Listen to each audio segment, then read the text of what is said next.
জুলাই আন্দোলনে শেখ হাসিনার পালিয়ে যাবার পর কার্যত বাংলাদেশের সঙ্গে সম্পর্কের অবনতি ঘটেছিল ভারতের। প্রতিবেশী দেশ হলেও সম্পর্কের বেলায় যেন তার ছিটে ফোটারও দেখা মিলত না।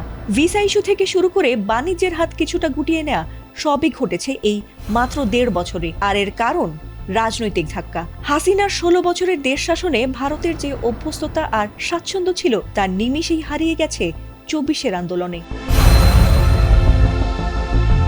বাংলাদেশে তাদের একমাত্র রাজনৈতিক ভরসার এভাবে ভরাডুবি মোটেই মেনে নিতে পারেনি ভারত। তাই শুরুতেই তাদের সবচেয়ে বড় সমস্যা ছিল অন্তর্বর্তী সরকার। তবে তারা দমে না গিয়ে এতদিন ধরে অপেক্ষায় ছিল যে আবার কবে আওয়ামী আমলের মতো সুসম্পর্ক রাখতে পারবে তাদের এই গুরুত্বপূর্ণ প্রতিবেশী দেশের সঙ্গে। আর সেই প্রেক্ষিতেই এবারের ত্রয়োদশ জাতীয় সংসদ নির্বাচনকে ঘিরে যেন বেশ আগ্রহ রয়েছে ভারতের। আর এতটা আগ্রহ প্রতিবেশী দেশ হিসেবে বিরলও বটে। অনেকেরই প্রশ্ন, কি কি কারণে এবারের নির্বাচনকে ঘিরে এতটা আগ্রহ দেখাচ্ছে মোদী সরকার?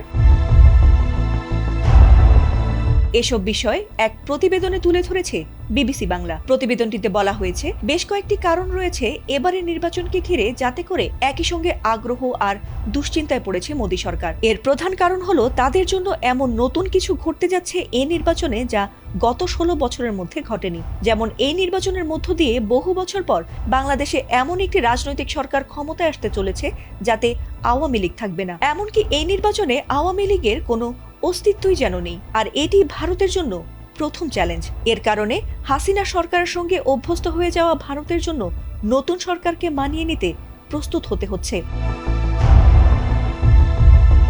এদিকে দিল্লির পর্যবেক্ষকরা মনে করেন আওয়ামীদের শূন্যস্থানে এখন সবচেয়ে যোগ্য দল বিএনপি। আর তাই খালেদা জিয়ার মৃত্যুতে শোক জানিয়েছিল ভারত। তবে তারেক রহমানের নেতৃত্বে বিএনপি একক ক্ষমতায় সরকার গড়তে পারবে কিনা কিংবা জামায়াতে ইসলামী সরকারে অন্তর্ভুক্ত হবে কিনা সেদিকেও সতর্ক নজর রাখছে ভারত।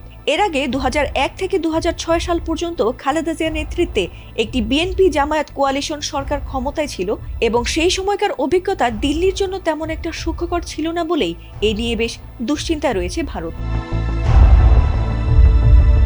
তবে জামায়াতে ইসলামী নতুন সরকারে থাকুক বা শক্তিশালী বিরোধী দলের ভূমিকাই থাকুক না কেন, নতুন সংসদে তারা যে খুব প্রভাবশালী হতে যাচ্ছে তাতে কোনো সন্দেহ নেই দিল্লির। যদিও বাংলাদেশের রাজনৈতিক পরিস্থিতি আমূল বদলেছে, এমনকি জামায়াতের নেতাদের সঙ্গে ইতোমধ্যে সম্পর্ক উন্নয়নে মন দিচ্ছে তারা। তবে বহু বছর ধরে জামায়াতকে প্রায় অঘোষিত রেডলাইন হিসেবে গণ্য করে আসা ভারত কিভাবে এখন তাদের সঙ্গে বন্ধুত্ব গড়বে সেটিও বেশ চ্যালেঞ্জিং।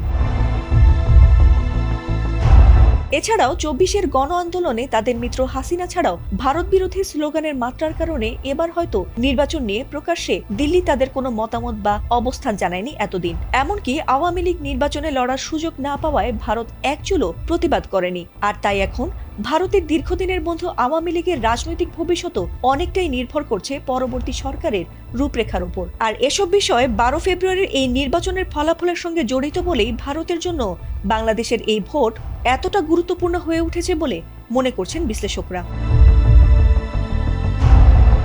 ফাতিমা সুলতানা, এটিএন বাংলা।